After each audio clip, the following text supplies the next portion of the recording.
Blood on cheap linoleum is impossible to clean once it dries. Clara knew this. She also knew that Dr. Arthur Hemlock had a vicious, unpredictable temper. But what she didn't know, not yet, was that the bleeding man on bed floor wasn't just another late-night gunshot victim. When Hemlock's hand closed around her ponytail and snapped her head back in front of a crowded trauma bay, the dying man watching didn't scream. He didn't object. He just made a mental note of the doctor's name. The fluorescent lights buzzed overhead, relentless insect hum that Clara had tuned out hours ago. It was Tuesday, 2:14 a.m. Tuesdays at St. Jude's Memorial were supposed to be quiet. They never were. The air in the trauma bay hung thick, heavy with the smell of industrial bleach, stale coffee, and the sharp, undeniable iron tang of fresh blood. Clara pressed her weight into her heels, her arches screaming in protest against the stiff clogs she wore. She was 26, but her eyes held the heavy, hollowed-out exhaustion of someone a decade older.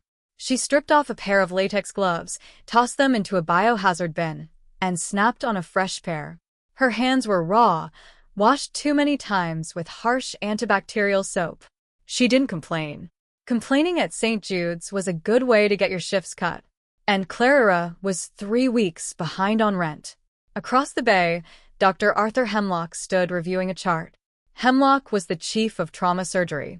He was also a tyrant, brilliant, surgically flawless, and utterly lacking in basic human decency. He wore his scrubs like a tailored suit, his silver hair perfectly swept back despite the hour. Hemlock didn't see patients. He saw mechanical failures that required his divine intervention. He didn't see nurses at all. To him, they were just organic extensions of the hospital equipment, meant to fetch, carry, and remain silent. "Jenkins," Hemlock barked, not looking up from the clipboard. Clara stiffened. "Yes, doctor." "If you're quite finished standing there like a decorative coat rack, bed 2 needs a central line prepped. Try to do it without fumbling the sterile field this time." She swallowed the hot spike of humiliation. She hadn't fumbled a sterile field in 2 years. But Hemlock never missed an opportunity to remind someone of a past mistake. Right away. Before she could turn, the heavy double doors of the ambulance bay blew open. They didn't just swing. They slammed against the walls with a violent crash that made half the nurses jump. Chaos poured into the room. 3 men in dark, expensive suits, ruined by dark, wet stains, dragged a gurney forward. There were no paramedics. No radio call ahead. Just these men, eyes wild and darting, and a body on the stretcher. "Get a doctor now," the largest of the men roared, his hand instinctively dropping to the bulge beneath his jacket. Security guards, usually quick to intercept unannounced arrivals, took one look at the suits, the posture, and the undeniable aura of organized violence and backed away. Clara didn't back away. It wasn't bravery. It was muscle memory. She grabbed a crash cart and wheeled it toward the incoming gurney. "Sir, you need to step back," she said, her voice steady even as her heart hammered against her ribs. The large man shoved her. Not hard enough to knock her down, but enough to send her stumbling into a tray of instruments. "Fix him," the man snarled. Hemlock sauntered over, clearly irritated by the noise. He despised unscheduled drama. "Remove your hands from my staff," Hemlock said coldly, stepping up to the gurney. "And step out of the trauma bay before I have you arrested." The large man took a step toward the doctor, but a voice from the gurney stopped him. "Leo, back off." The voice was low, rough as crushed glass, and completely void of panic. Clara leaned over to look at the patient. Roman Moretti was bleeding out. His white dress shirt was soaked crimson, the fabric clinging to a heavily muscled chest. 2 gunshot wounds, one high in the shoulder, another lower, perilously close to the liver. His skin was gray, coated in a fine sheen of cold sweat. By all medical logic, he should have been unconscious or screaming in agony. Instead, his dark eyes were open, lucid, and fixed on Hemlock. "I'm paying for a doctor," Roman breathed out, his jaw tight. "Not a traffic cop. Fix it." Hemlock's jaw twitched. He hated being commanded. But even Hemlock recognized the expensive watch on Roman's wrist, the custom tailoring of his ruined clothes, and the distinct lack of fear in the men guarding him. This wasn't street trash. This was money. And money was the only thing Hemlock respected. "Jenkins," Hemlock snapped, his tone sharper than usual. "Cut his shirt off. Get him on a monitor. Page, anesthesia now." Clara moved. Trauma shears in hand, she sliced through the ruined silk of Roman's shirt. Up close, the damage was worse. The lower wound was bubbling slightly. A tension pneumothorax. His lung was collapsing. "Need a chest tube," Clara said quietly, more to herself than anyone else, as she placed the leads on his clammy chest. Roman's eyes shifted to her. They were a startling cold shade of gray. There was no warmth in them, no plea for help, just a steady, calculating gaze that took in her tired eyes, her frayed ponytail, and the way her hands trembled just slightly before finding their rhythm. "Don't worry, sweetheart," Roman murmured, blood staining his teeth. "I've had worse." Clara felt a strange jolt in her chest. She didn't answer. She couldn't afford to be distracted. "Shut up and hold still," Hemlock ordered, stepping up with a syringe of local anesthetic. "Jenkins, prep the 36 French tube. Move your hands. You're in my way." Clara scrambled to grab the sterile tray.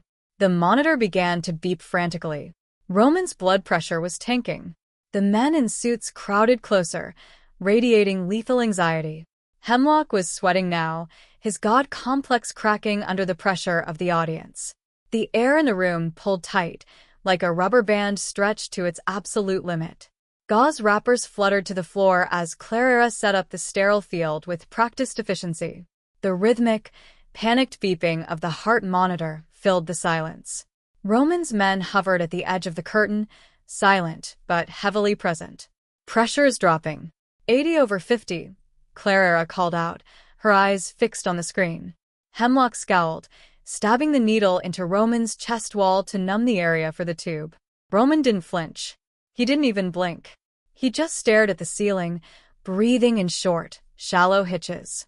"Scalpel," Hemlock demanded, holding out his hand without looking. Clara slapped the instrument into his palm.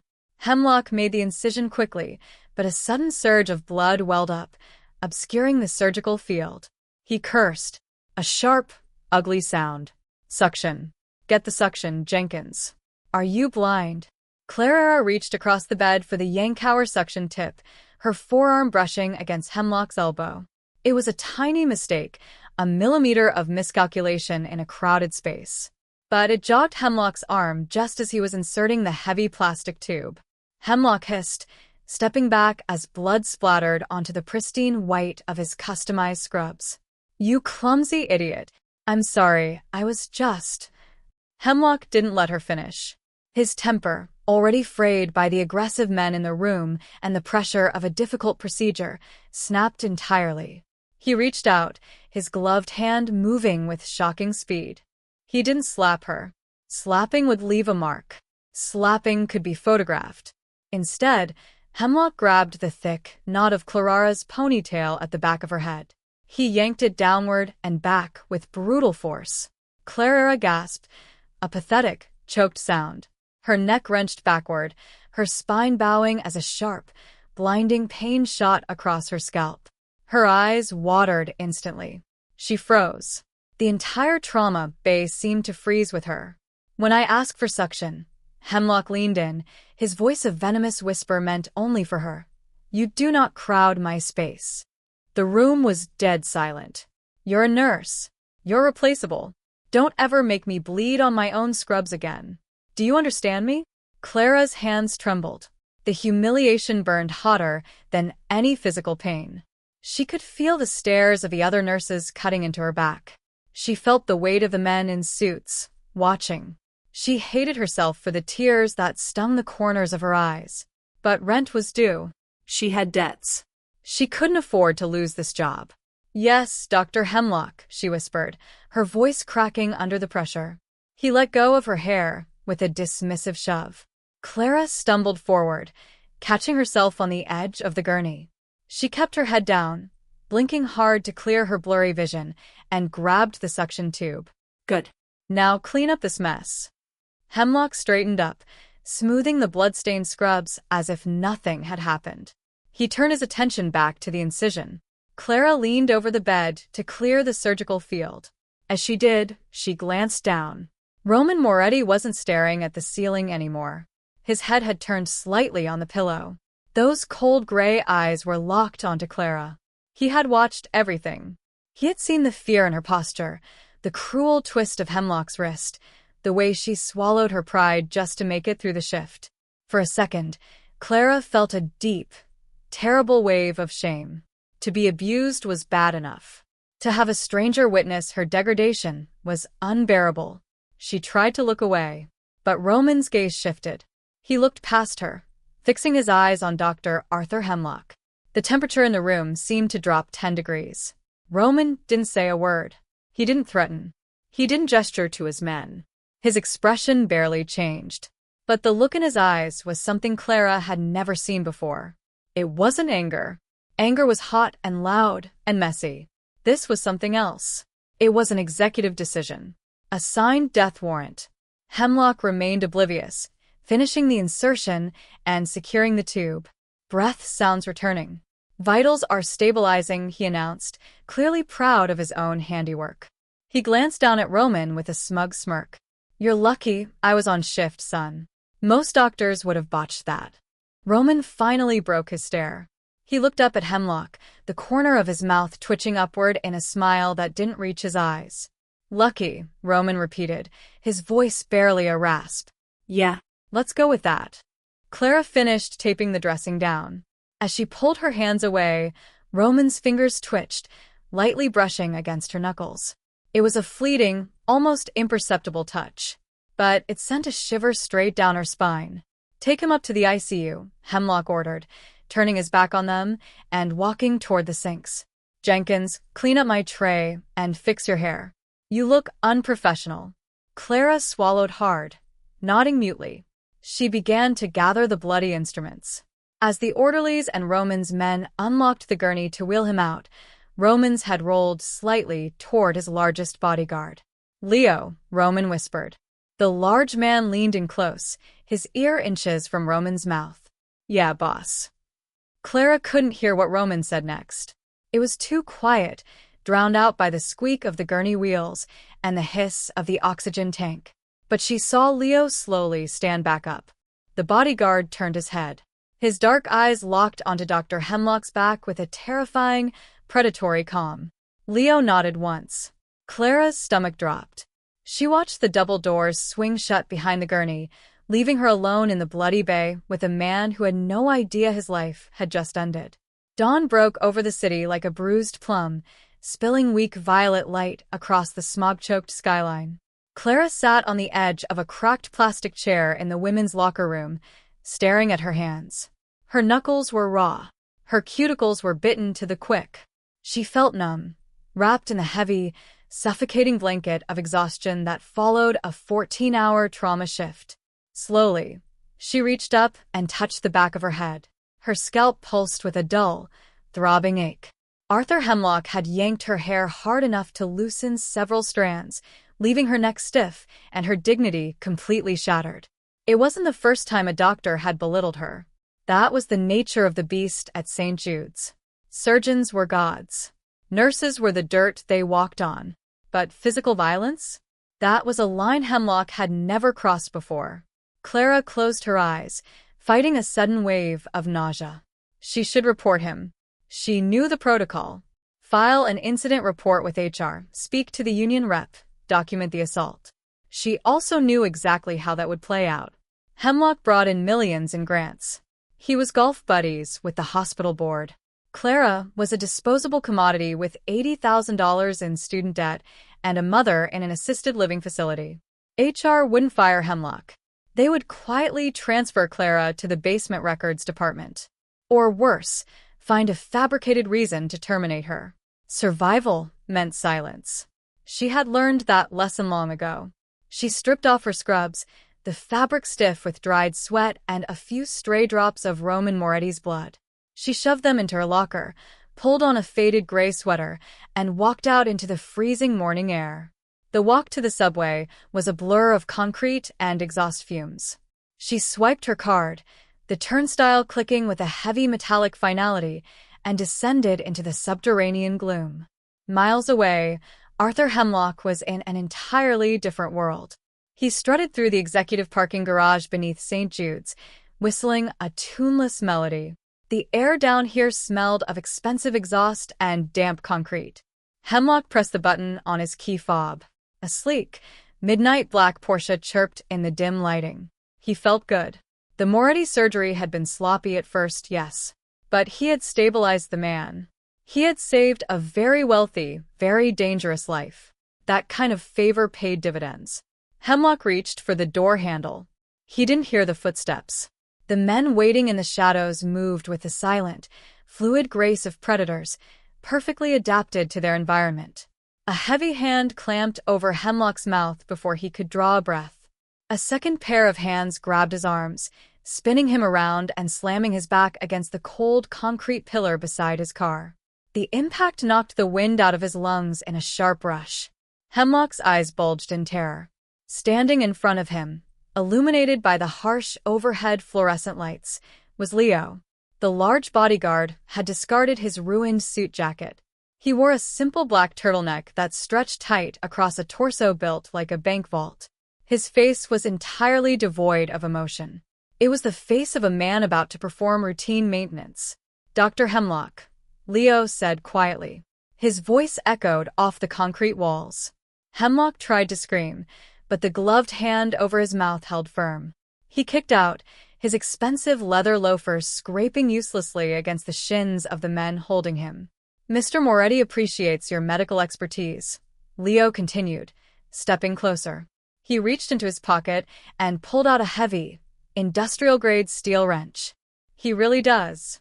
It takes a steady hand to put a chest tube in under pressure." Hemlock stared at the wrench. Cold, liquid fear released in his gut. He thrashed harder, muffled whimpers tearing from his throat. "But Mr. Moretti is a traditionalist," Leo said, his dark eyes locking onto Hemlock's terrified face. "He believes in respect. He believes that a man who hits a woman who is trying to save a life is a man who doesn't deserve the hands he works with." Leo nodded to the men holding Hemlock. They yanked the surgeon's arms forward, pinning them flat against the hood of the Porsche. Hemlock writhed like a pinned insect. Tears of absolute panic streamed down his face. He tried to beg. He tried to offer money, free surgeries, anything.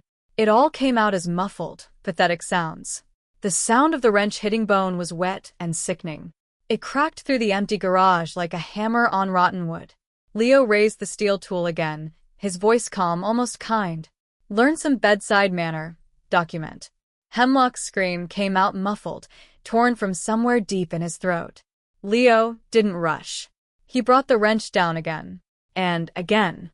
Precision strikes. Methodical.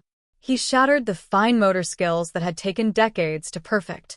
Crushed the delicate metacarpals into splinters. Turned years of expensive medical training into a pulp of broken bone and bruised flesh. When it was over, they let him drop. Hemlock collapsed onto the cold concrete, curling into a tight ball of agony. He cradled his ruined hands against his chest, hyperventilating, his mind completely broken by the sudden, brutal violence. Leo looked down at him.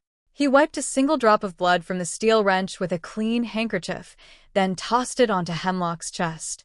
"Take a few weeks off, Doc," he said quietly. The men melted back into the shadows. They left Arthur Hemlock alone in the dark, choking on his own screams.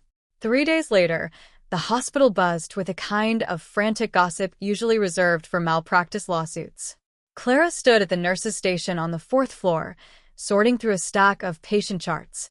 Her hands moved on autopilot while her ears caught fragments of whispered conversation from the break room. Mugged in the executive garage, an attending physician murmured to a resident. They didn't even take his wallet. Just smashed his hands to pieces with a pipe. "I heard he'll never operate again. The nerve damage is catastrophic." "Who would do that?" "Hemlock's an ass, but Jesus." Clara stared blankly at the medical chart in front of her. The words blurred together. A cold, Heavy stones settled in the pit of her stomach. She remembered the trauma bay. She remembered the way her scalp burned, the heavy silence, the cold gray eyes of the bleeding man on the gurney, the subtle nod from the giant bodyguard. No. She swallowed hard, forcing the thought away. It's a coincidence. A mugging.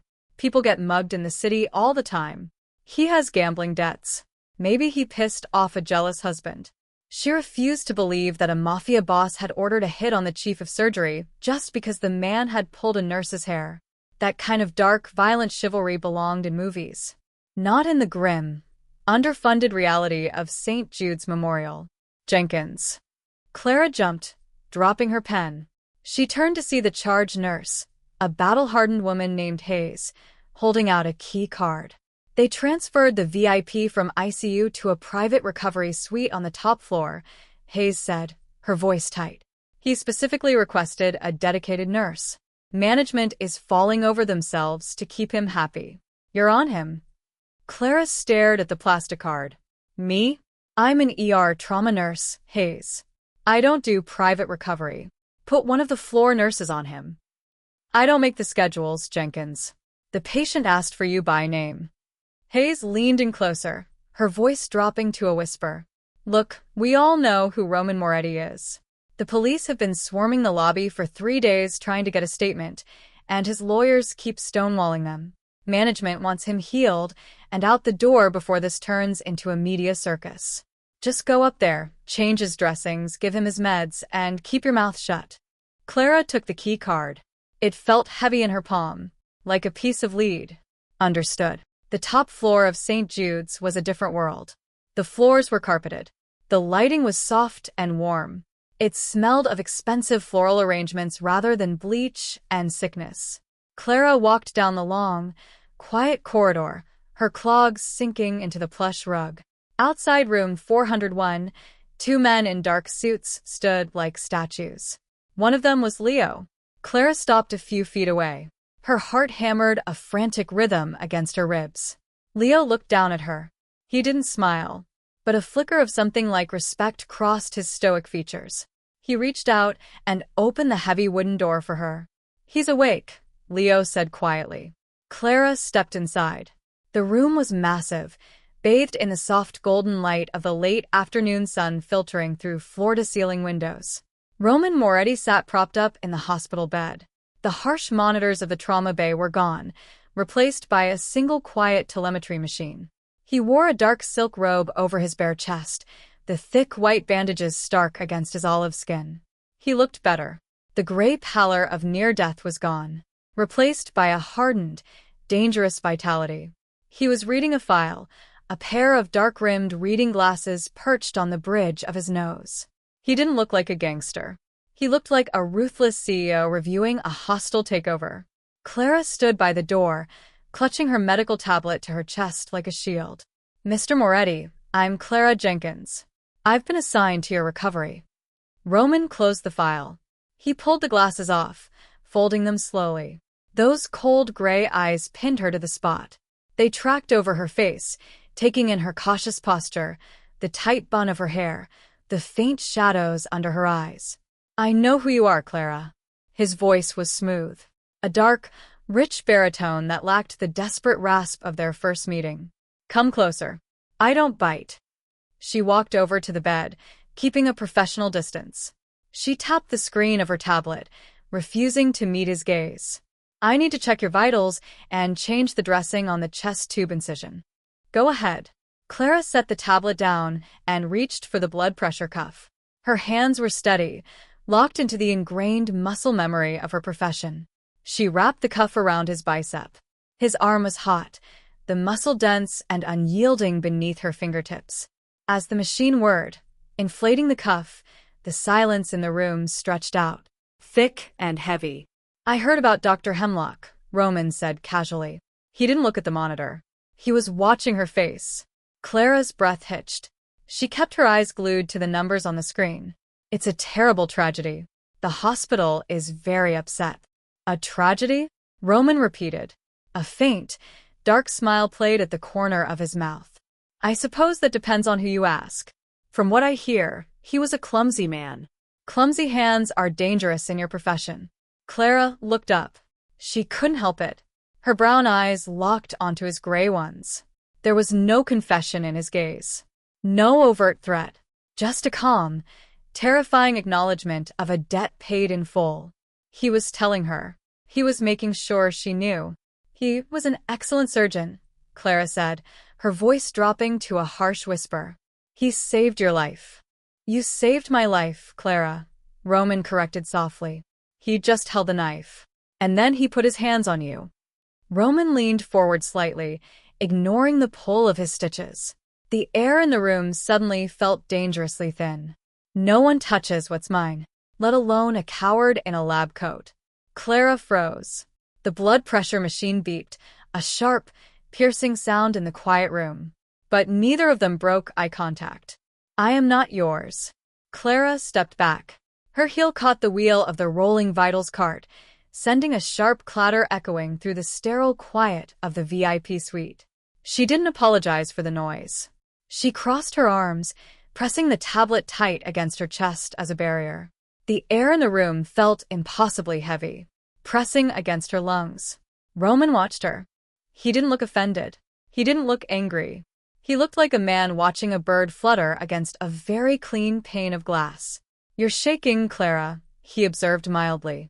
I'm working, she shot back, her voice tight but remarkably steady. She forced her hands to drop the tablet onto the cart. She grabbed a pair of blue nitrile gloves from her pocket and snapped them on.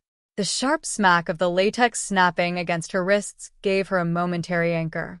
She was still shaking, but she wasn't going to let him see it. Not again. I stepped back from the bed, keeping my voice steady. I need to change the dressing around the insertion site. Roman didn't move right away. He let the silence hang in the air between us, letting me feel every second of his compliance before he finally lowered his shoulders back against the pillows. The silk of his robe slipped open just a little more, exposing the dark bruising that spread across his ribs like a storm cloud rolling in. I stepped up to the bed and kept my eyes locked on the white gauze taped to his side. I peeled the medical tape back slowly. The adhesive ripped away from his skin with a quiet tearing sound. He didn't flinch. $84,000. His voice came soft, almost amused, staring up at the ceiling. My hands froze. The saline wipe hovered an inch above his wound. A cold spike of dread drove straight through my spine. Excuse me? 84,620. He corrected himself, his tone casual, like he was reading off a grocery list. Federal student loans. Then there's the credit card debt. Another 12,000. High interest. Barely making the minimum payments. He turned his head slowly, those gray eyes locking onto my pale face. And then there's the monthly fee for the Oak Creek Assisted Living Facility. Memory care is expensive. You're 3 months behind. They're going to evict your mother next Tuesday. I dropped the saline wipe. It hit the sterile field tray with a wet slap. My chest hitched, a sudden panicked breath tearing through my throat. I felt naked, stripped down to the bone in front of a man who dealt in blood and leverage. You looked into me. The words came out as a strangled whisper. I am a cautious man, Roman replied. He shifted slightly, grimacing as the movement pulled at his stitches, but his gaze never left mine. A man in my position doesn't wake up in a hospital and accept whoever walks through the door. My people vet everyone who comes within 50 feet of my room. They looked into the surgeon. They found out he had a history of arrogance and a golf handicap he lied about. He reached up. He didn't grab my wrist. He simply laid 2 long, calloused fingers against the back of my gloved hand. His skin was warm. And they looked into the nurse, he continued, his voice dropping to a gravelly murmur. They found a woman drowning in debt, working double shifts until her hands bled, swallowing abuse from a mediocre doctor just to keep a roof over her mother's head. A woman who stood her ground in a trauma bay full of armed men and did her job. I jerked my hand away as if I'd been burned. Anger, hot and bright, flared up through the cold dread. So you think you own me because you know my bank balance? Because your thug took a pipe to a doctor who humiliated me. I don't employ thugs, Clara. I employ specialists. His expression hardened just a fraction. And I didn't say I owned you. I said you were mine. There is a difference. Not in my world. I grabbed a fresh saline wipe and scrubbed at the dried blood around his incision. I pressed a little harder than strictly necessary. He hissed in a sharp breath, but didn't stop me. In my world, rich men who break legs and look at women's bank accounts don't do it out of charity. They do it because they want something. So whatever game this is, whatever twisted debt you think you owe me for keeping you breathing until the surgeon got there, consider it paid. I am your nurse until 7 a.m. tomorrow. Then I am transferring off this floor. I slapped a new piece of gauze over the wound and taped it down with harsh, angry strips. I tore the gloves off my hands and threw them into the biohazard bin. You can't transfer off, Roman said quietly. Watch me. I grabbed my tablet and marched toward the door. I reached for the heavy brass handle, my heart hammering violently against my ribs. I needed to get out of this room. I needed to breathe air that didn't smell like expensive cologne and danger. Oak Creek is fully paid. His voice caught me just as I pulled the door open. I stopped dead. The door hung 2 inches open. The quiet hum of the hallway outside filtered in. The arrears are cleared, Roman said, his voice carrying effortlessly across the large room. The next 5 years are paid in advance into an escrow account. Non-refundable. I squeezed my eyes shut. A wave of profound, suffocating nausea washed over me. It wasn't relief. It was the terrifying realization of a snare snapping shut around my ankle. I didn't turn around. I couldn't look at him. I pulled the door open and walked out, the heavy wood clicking shut behind me, sealing him away. But as I stood in the corridor, my breathing shallow and frantic, I knew he was right. I wasn't going anywhere.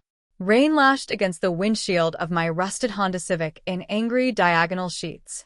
The wiper blades squeaked rhythmically, smearing water across the glass rather than clearing it. It was 8:15 in the morning. My shift was over, but the adrenaline still humming in my bloodstream made my hands shake against the steering wheel. I bypassed my cramped apartment entirely. I drove straight to Oak Creek. The assisted living facility sat on the edge of the city, a sprawling beige stucco building designed to look welcoming but ultimately smelling of boiled vegetables and inevitable decline. I parked in a puddle, ignoring the cold water that soaked through my canvas sneakers as I bolted for the front entrance. Inside, the fluorescent lights were a softer, dingier yellow than the hospital's. I marched straight to the administrative office behind the front desk. Mrs. Gable, a severe woman with reading glasses chained around her neck, looked up from her computer monitor. Clara, you're early today. Visiting hours don't start until 10. I need to see my mother's billing file, I said, my voice shaking with a dangerous, brittle energy. I leaned over the counter. Right now, Mrs. Gable. The administrator blinked, taken aback by the hostility in the usually quiet nurse. Clara, I know you received the eviction notice. I told you it's out of my hands. Corporate policy mandates. Pull up the file. Mrs. Gable frowned, her fingers clacking against the keyboard. She adjusted her glasses, peering at the screen. A moment later, the color drained slightly from her face. She hit the refresh button.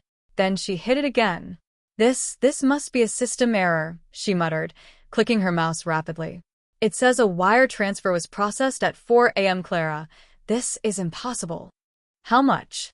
The 3 months of arrears plus. Well, it says the balance for the next 60 months has been satisfied in full through a private trust. Mrs. Gable looked up, her expression a mix of awe and deep suspicion. Clara, did you come into money? This is nearly $500,000. I couldn't breathe. The air in the small office felt as thick as wet cotton. $500,000. Roman Moretti hadn't just paid a bill.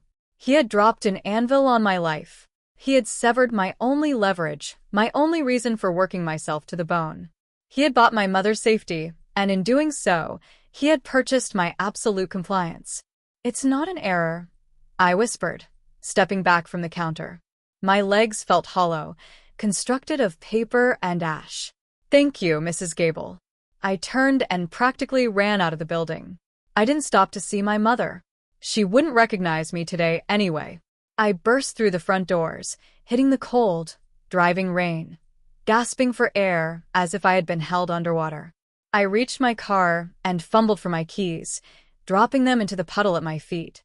I let out a frustrated, choked sob, dropping to my knees on the wet asphalt to blindly search for them in the murky water. "You shouldn't be kneeling in the rain, Miss Jenkins," I gasped, snapping my head up. She lifted her head. Leo stood 3 feet away, holding a massive black umbrella, completely untouched by the miserable weather. He wasn't wearing a suit today. Instead, he had on a dark raincoat and heavy boots, looking like a mountain carved out of obsidian. Clara scrambled to her feet, her scrub soaked, her hair plastered against her cheeks. "Are you following me?" "Mr. Moretti requested I ensure you made it home safely," Leo said. His voice was flat, stripped of any menace, but carrying absolute authority. He stepped forward and held the umbrella over her head, shielding her from the downpour. "I don't want his money," Clara yelled, her voice swallowed by the crashing rain. "Tell him to take it back. I won't owe him. I will not be owned by a criminal." Leo didn't blink. He reached into his coat pocket and pulled out her keys. He must have picked them up when she dropped them, moving so fast she hadn't even noticed. He held them out. "Mr. Moretti isn't a bank, Miss Jenkins. He doesn't issue loans. And he certainly doesn't issue refunds." His dark eyes studied her frantic, soaked form. There was a flicker of genuine pity in his gaze, which somehow terrified Clara more than if he had pulled a gun. "He protects what he considers his. The sooner you accept the reality of your situation, the easier this transition will be for you." "Transition into what?" Clara demanded, her voice cracking. "Into someone who doesn't have to worry about the rent ever again," Leo said smoothly. He pressed the keys into her cold, trembling hand. "Get in your car. Go home. Sleep. Your shift on the 4th floor starts at 7 p.m. tonight. Mr. Moretti prefers his tea hot, with lemon. No sugar." Leo stepped back, pulling the umbrella with him, leaving Clara completely exposed to the freezing rain. He turned and walked away, climbing into the driver's seat of a sleek black SUV parked discreetly under a distant streetlight. Clara stood in the puddle, gripping her keys so hard the metal bit into her palm. She was a pragmatic woman. She knew how the world worked. The police couldn't help her. HR couldn't help her. Running would only endanger her mother. Roman Moretti had looked at her life, found all the broken pieces, and glued them together with blood money. She unlocked her car, shivering violently as she slid into the driver's seat. She stared at her own reflection in the rearview mirror, exhausted, terrified, and fundamentally altered. She was no longer just a trauma nurse trying to survive. She was the property of the city's most violent ghost. Sleep did not come. Clara spent the day staring at the water stains on her apartment ceiling, listening to the muffled sirens bleeding through the thin glass of her bedroom window. She had $500,000 resting in an escrow account, securing her mother's existence, and she had never felt poorer in her entire life. By the time 6 p.m. rolled around, she pulled herself out of bed, her limbs heavy with a distinct, crawling dread. She showered until the water ran ice-cold, scrubbing her skin raw, trying to wash away the invisible fingerprints Roman Moretti had left on her life. It didn't work. She walked onto the 4th floor of St. Jude's exactly at 6:50 p.m. The nurses at the station stopped talking the moment she rounded the corner. Clara ignored their lingering stares. She knew what they were whispering. The exhausted, debt-ridden trauma nurse was suddenly the exclusive private caregiver for a cartel boss. In a hospital, gossip was an entirely separate circulatory system. And right now, Clara was the oxygen. She walked into the break room, bypassing the coffee machine. She pulled a styrofoam cup from the dispenser, dropped a single Earl Grey tea bag into it, and filled it with boiling water. She sliced a lemon wedge from the small fridge supply, dropped it in, and threw the sugar packets into the trash. Her hands were entirely steady. The panic from the morning had burned itself out, leaving behind a cold, hardened ash. Outside room 4, Leo stood in the exact same position as yesterday, a permanent fixture in the carpeted hallway. He glanced at the steaming cup in her hand. A faint, Almost imperceptible nod of approval shifted his jaw. He opened the door. Roman was sitting up, a laptop balanced on his thighs. He was dressed in a clean dark gray Henley shirt that stretched tight across his broad shoulders, deliberately unbuttoned at the top to accommodate the thick bandages wrapped around his chest. The room was dark, lit only by the harsh blue glow of the computer screen and the city lights filtering through the glass. Clara walked in and set the tea on the rolling bedside table. She pushed it toward him. "Hot lemon, no sugar," Clara said. Her voice was flat, devoid of the bedside customer service tone she usually reserved for VIPs. Roman didn't look up from his screen. He reached out, his large, scarred hand wrapping around the cheap styrofoam. He took a sip. "You learn quickly, Clara." "I learn how to survive," she corrected, pulling her medical tablet from the cart. "It's a different skill set. I need to check your vitals and clear your chest tube drain." Roman finally closed the laptop. The sudden click sounded like a gunshot in the quiet room. He set the machine aside and turned his full attention to her. The blue light was gone, leaving his face cast in the amber glow of the street lights outside. He looked dangerous. He looked like a man entirely comfortable with the dark. "You're angry," Roman observed, leaning back against the pillows. "I'm working." Clara stepped forward, snapping on a pair of nitrile gloves. She didn't look at his face. She looked at his chest. "Shirt up, please." He didn't move. "I paid a debt. You should be relieved." Clara stopped. The plastic tube of the blood pressure cuff dangled uselessly from her fingers. She looked up, her brown eyes snapping to his cold, gray ones. "You didn't pay a debt. You bought a hostage," Clara said, her voice dropping to a harsh, venomous whisper. "You looked at my life, found the one thing I couldn't walk away from, and you put a price tag on it. Don't frame this as charity, Mr. Moretti. I know exactly what this is. You bought my silence about Arthur Hemlock, and you bought a pet nurse." Roman's jaw tightened. For a fraction of a second, a flash of genuine anger darkened his eyes. Not the loud, explosive anger of the men Clara dealt with in the ER, but a slow, creeping blackness. "If I wanted a pet, I would buy a dog," Roman said, his voice a low, lethal rumble that vibrated in his chest. "If I just wanted silence about that butchering doctor, I would have put a bullet in your head and dumped you in the river. It would have been infinitely cheaper." Clara swallowed, her throat suddenly dry. The reality of his words hung in the air, a physical weight. "I paid that facility because I abhor watching competent people drown in things they cannot control," Roman continued, slowly lifting the hem of his shirt to expose the heavily taped bandages. "You stood in a room full of my men, staring down guns, and you didn't blink. You saved my life. And yesterday, you took a beating from a coward because you needed the paycheck. I removed the need for the paycheck. Now you're here because you choose to be." "I didn't choose this," Clara shot back, stepping closer to examine the chest tube insertion site. Her hands were shaking again, just a little. "You chose to walk through that door tonight," Roman pointed out softly. "To keep my mother safe from you." Roman reached out, his hand snapping around her wrist. The grip wasn't crushing, but it was absolute. He stopped her hands from checking the plastic drainage tube. Clara froze, her heart hammering against her ribs like a trapped bird. "I don't hurt women, Clara," Roman said, his voice dropping to a gravelly intimacy that made the hair on her arms stand up. "And I don't hurt family. Your mother is safe. She will die of old age in a comfortable bed. You were in a hospital bed, surrounded by nurses who weren't exhausted. That was a fact. You were safe. That was also a fact. Then what do you want from me?" she whispered, her eyes fixed on his hand wrapped around her wrist. "I want you to fix me," Roman said, his thumb slowly tracing the erratic pulse jumping beneath her skin. "And then I want you to stop looking at me like I'm a monster. Start looking at me like I'm a man." Friday night brought a sharp drop in temperature, and a thin layer of frost crept across the hospital windows. Clara sat in the corner of room 401, a textbook balanced on her lap, pretending to study advanced pharmacology. She hadn't turned a page in 40 minutes. Roman was asleep, or at least he seemed to be. His breathing was deep and rhythmic, a steady rise and fall that Clara had memorized without meaning to over the past 3 days. The chest tube had been removed yesterday, leaving behind a jagged, wicked incision that she had cleaned and packed with absolute, sterile precision.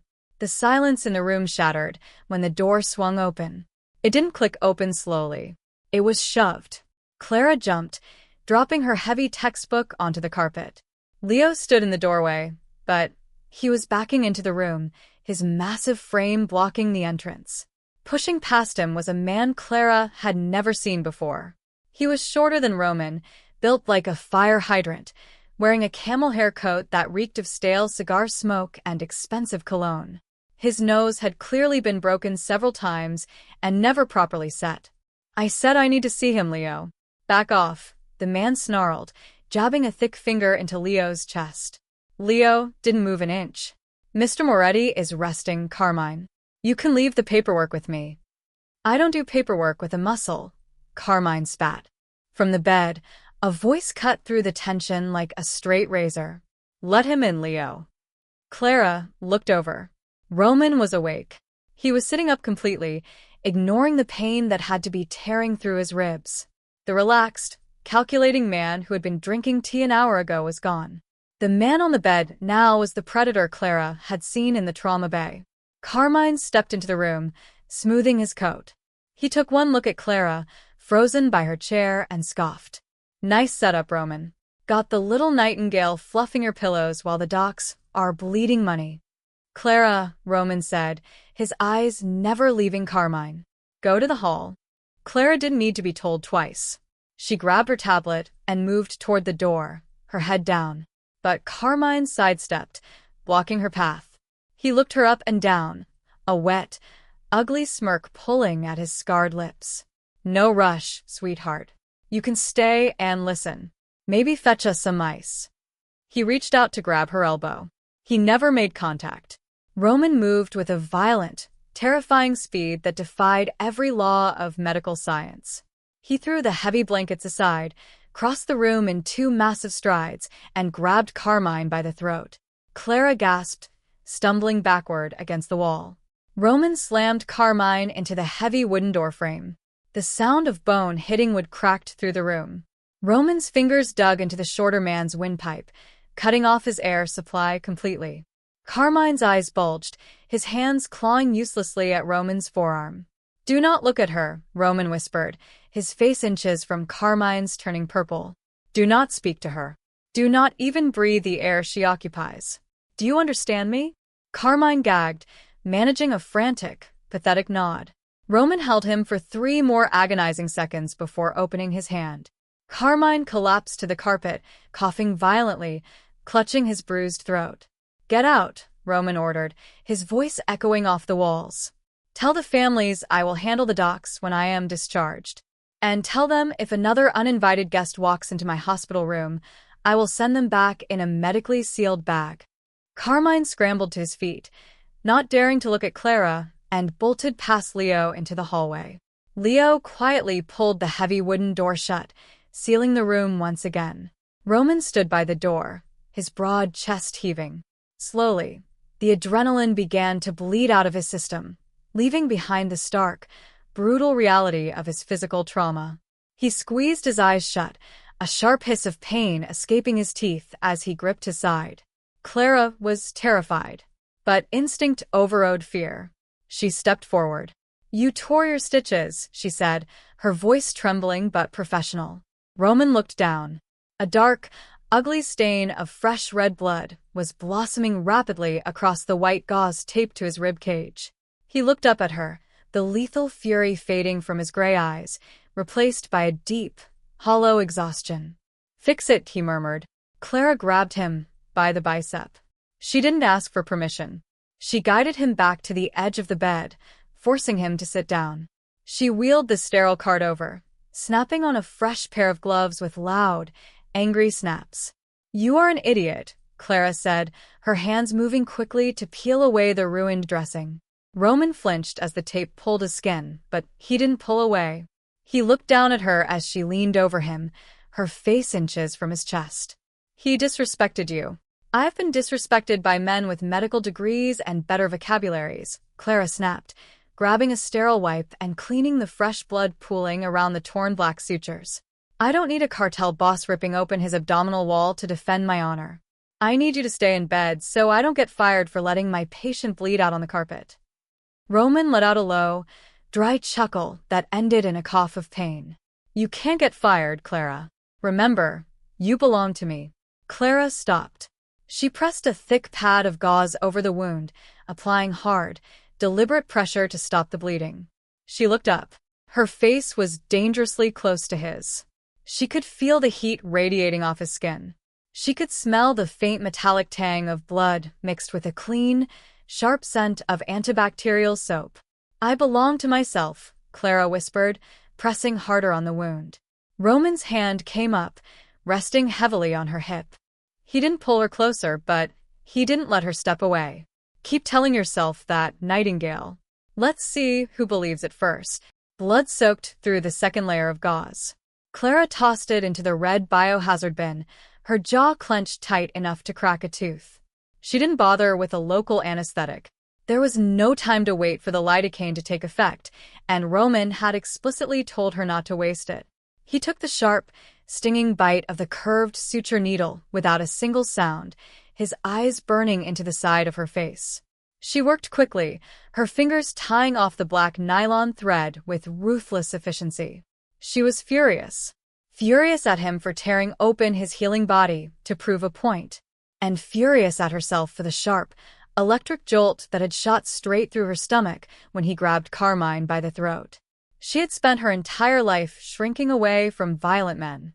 Now she was stitching one back together, actively keeping him lethal. You're quiet, Roman murmured.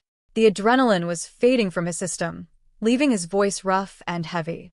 I'm counting, Clara lied, snipping the end of the thread with cold precision. 6 stitches. You just bought yourself another week of strict bed rest. If you rip these out again, I'm skipping the needle and using a staple gun. I'll keep that in mind. She taped a fresh dressing over the wound and finally took a step back, breaking the physical contact. The air between them cooled immediately. Clara pulled off her bloodied gloves, threw them away, and walked over to the sink to wash her hands. She scrubbed hard, staring blindly at the running water.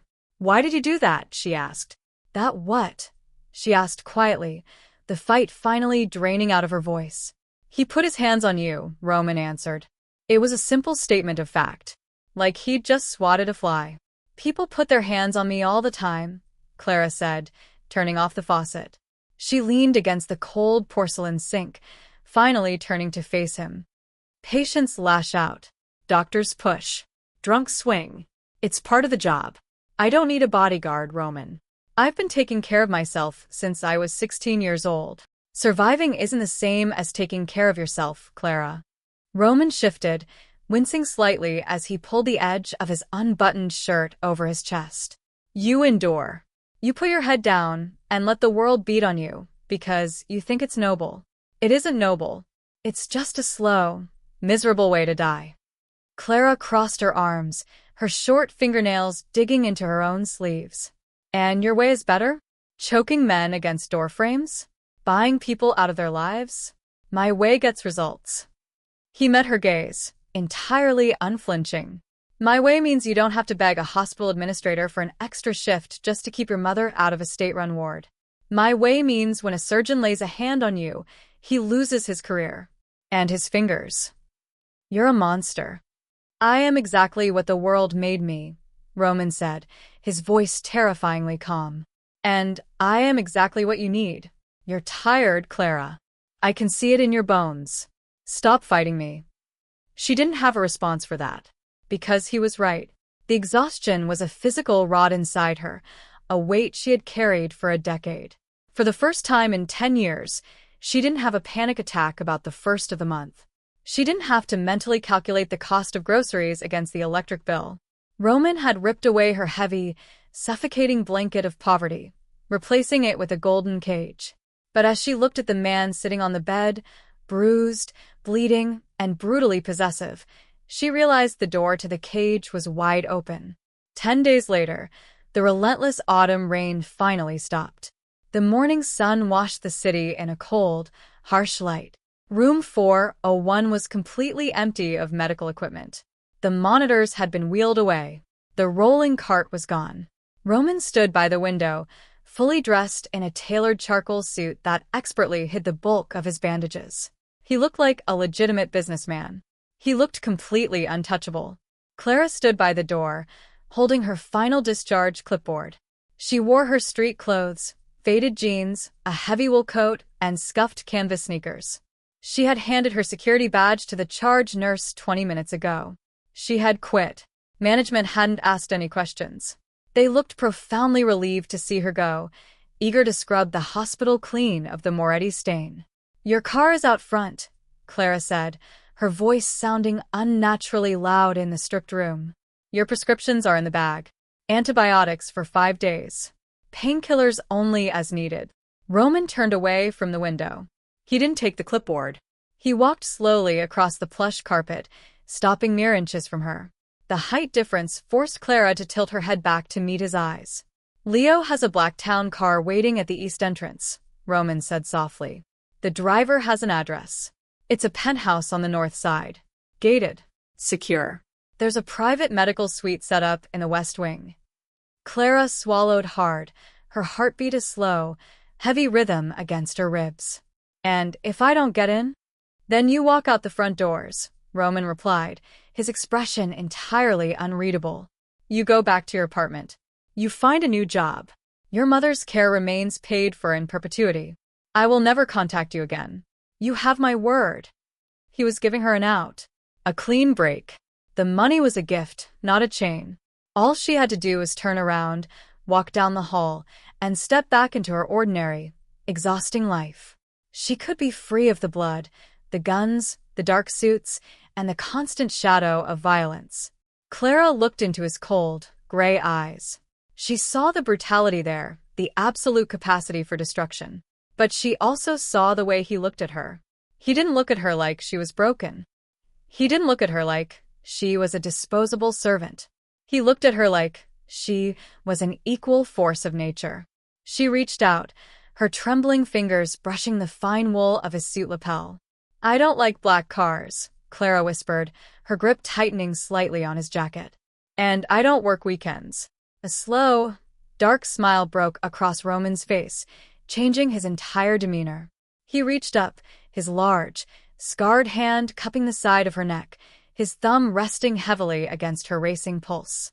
"Whatever you want, Nightingale," he murmured, leaning down to press his lips against her forehead. It wasn't a kiss of submission. It was a seal, a terrifying, unbreakable promise. Clara dropped the clipboard. It hit the carpet with a dull thud. She didn't look back as they walked out of the room together. Wow. Talk about a high-stakes romance. Clara finally stopped running and embraced the dark, dangerous world of Roman Moretti. Who else loved that final moment? If this gritty mafia medical drama kept you on the edge of your seat, you absolutely need to hit that like button right now. Don't forget to share this video with your friends who love a ruthless, protective alpha and a strong female lead who holds her own. Subscribe to the channel and ring the bell so you never miss out on our next dark romance story. And leave a comment below. Would you have gotten in the car?